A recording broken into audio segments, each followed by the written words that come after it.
Real surveys rarely ask everyone. They take a sample and use it to estimate something about a larger population.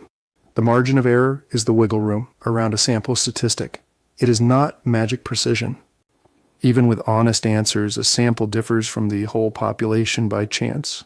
Margin of error captures that routine randomness. A confidence interval is built as estimate plus or minus margin. Think likely range, not guaranteed point. The sample percentage estimates the population percentage. The margin of error is the usual uncertainty from taking a random sample, not from rounding. Easy task. Interpret something like 55% plus or minus 3%. That means the poll's best guess is 55. But the truth for the whole population is plausibly between 52 and 58. So margin of error is about uncertainty from sampling, not about people changing their minds every minute. The plus or minus band is centered on the sample estimate. That is the usual way to read the headline number plus margin of error. Larger random samples usually shrink the margin of error because more data stabilizes the estimate. Medium difficulty, compare two polls. If everything else is fair, the bigger sample is often more reliable. When two polls ask the same kind of question, a much larger sample size usually comes with a smaller reported margin of error. If you double sample size, margin of error drops by a factor of about square root of 2, not half. The SAT may mention this idea conceptually. Selection bias is separate from margin of error.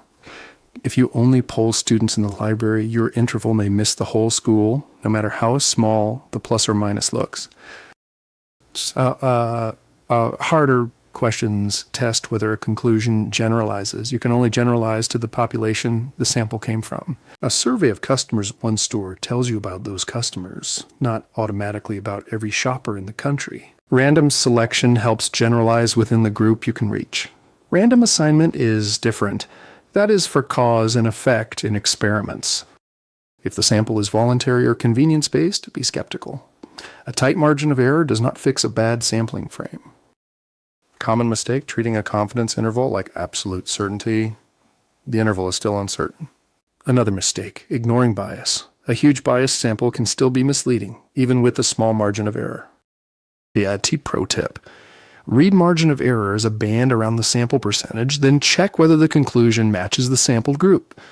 You can only generalize to the population from which the sample was randomly drawn, not to every population you wish existed. When two margins overlap, be careful claiming one option clearly beats another. That is a common reading trap. On test day, underline who was sampled and what percentage is being estimated. Those two details decide whether the interval supports the conclusion.